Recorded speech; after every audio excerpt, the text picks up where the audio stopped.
Assalamualaikum warahmatullahi wabarakatuh. Perkenalkan, saya Alvin Zain Rashid dari Prodi Pendidikan Agama Islam semester 3. Pada video kali ini saya ingin memaparkan materi saya yang berjudul Teori Perkembangan Moral Lawrence Kohlberg, memahami jalan kebajikan pada mata kuliah Psikologi Perkembangan. Mengenal Lawrence Kohlberg, sang pionir perkembangan moral. Lawrence Kohlberg adalah seorang psikolog perkembangan Amerika yang terkenal karena teorinya tentang tahapan perkembangan moral. Karyanya yang inovatif pada pertengahan abad ke-20 sangat memengaruhi cara kita memahami bagaimana individu mengembangkan penalaran moral. Kohlberg meyakini bahwa perkembangan moral terjadi secara sekuensial melalui serangkaian tahapan yang tidak dapat dilewati atau dibalik. Setiap tahapan mewakili cara berpikir yang semakin kompleks tentang konsep keadilan dan etika. Fondasi teori Kohlberg pada Piaget hingga dilema moral. Pengaruh Piaget.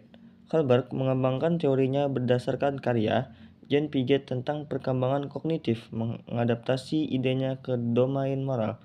Studi longitudinal. Penelitiannya melibatkan studi longitudinal terhadap anak laki-laki dari berbagai usia, mengamati bagaimana penalaran moral mereka berubah seiring waktu. Dilema moral. Metode utamanya adalah menyajikan serangkaian dilema moral kepada partisipan untuk menganalisis cara mereka menalar tentang masalah etika. Bukan jawaban tapi alasan. Yang penting bagi Kohlberg bukanlah jawaban ya atau tidak, melainkan penalaran di balik keputusan moral individu. Tingkat pertama, pra-konvensional, 3 fokus pada diri sendiri. Tahap 1. Orientasi, kepatuhan, dan hukuman. Moralitas didasarkan pada menghindari hukuman dan kepatuhan terhadap figur otoritas. Aturan ditaati untuk menghindari konsekuensi negatif. Tahap 2. Individualisme dan pertukaran. Individu bertindak untuk memenuhi kebutuhan atau keinginan pribadi, terkadang dengan motif apa untungnya bagi saya. Ada pemahaman awal tentang timbal balik. Tingkat kedua, konvensional. 3. Mengikuti norma sosial. Tahap 3. Hubungan interpersonal yang baik. Fokus pada persetujuan orang lain dan pemeliharaan hubungan. Tindakan moral adalah yang dianggap baik oleh orang lain. Tahap 4.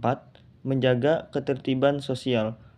Moralitas didefinisikan oleh hukum dan aturan masyarakat. Kepatuhan terhadap hukum penting untuk menjaga ketertiban dan fungsi masyarakat. Tingkat ketiga, pasca konvensional. 3. Prinsip moral universal. Tahap 5. Kontrak sosial dan hak individu. Individu memahami bahwa hukuman adalah kontrak sosial yang dapat diubah untuk melayani kebaikan bersama. Hak-hak individu menjadi prioritas. Tahap 6. Prinsip etis universal. Moralitas didasarkan pada prinsip-prinsip etis yang abstrak dan universal seperti keadilan, kesetaraan, dan martabat manusia. Individu siap untuk menentang hukum yang tidak adil. Dilema moral, kunci untuk mengungkap tahapan perkembangan. Kohlberg menggunakan cerita fiksi seperti Dilema Heinz untuk memancing penalaran moral. Dalam dilema ini, seorang pria bernama Heinz harus memutuskan apakah akan mencuri obat untuk menyelamatkan istrinya yang sakit parah. Jawaban dari partisipan, dan lebih penting lagi, alasan dibalik jawaban tersebut, mengungkapkan tahap perkembangan moral mereka. Kritik dan relevansi, membedah kelebihan dan kekurangan teori tersebut. Kelebihan teori Kohlberg: menyediakan kerangka kerja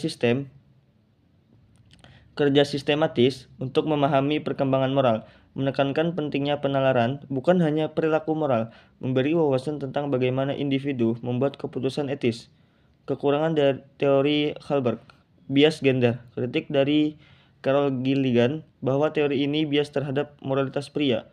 Bias budaya. Tahapan mungkin tidak berlaku universal di semua budaya. Fokus pada kognitif, kurang memperhatikan faktor emosi dan perilaku. Tidak semua orang mencapai tahap pasca konvensional. Implikasi praktis mendidik moral di dunia nyata. Kurikulum pendidikan moral, teori Kohlberg dapat membantu merancang kurikulum yang mendorong siswa untuk berpikir kritis tentang masalah etika. Diskusi dilema. Mengadakan diskusi aktif tentang dilema moral dapat merangsang perkembangan penalaran moral, pengembangan karakter, membantu individu memahami prinsip-prinsip keadilan dan empati, mendorong mereka untuk bertindak sesuai dengan nilai-nilai yang lebih tinggi. Lingkungan yang mendukung, menciptakan lingkungan yang menghargai diskusi terbuka, pengambilan keputusan etis, dan penghormatan terhadap hak-hak orang lain. Lalu, kesimpulan. Teori Lawrence Kohlberg tentang perkembangan moral memberikan kerangka kerja yang kuat untuk memahami bagaimana individu mengembangkan rasa benar dan salah mereka. Meskipun ada kritik, teorinya tetap menjadi landasan penting dalam psikologi dan pendidikan moral. Terus menginspirasi diskusi tentang jalan menuju kebajikan dan keadilan. Sekian materi saya yang saya paparkan pada video kali ini. Wassalamualaikum warahmatullahi wabarakatuh.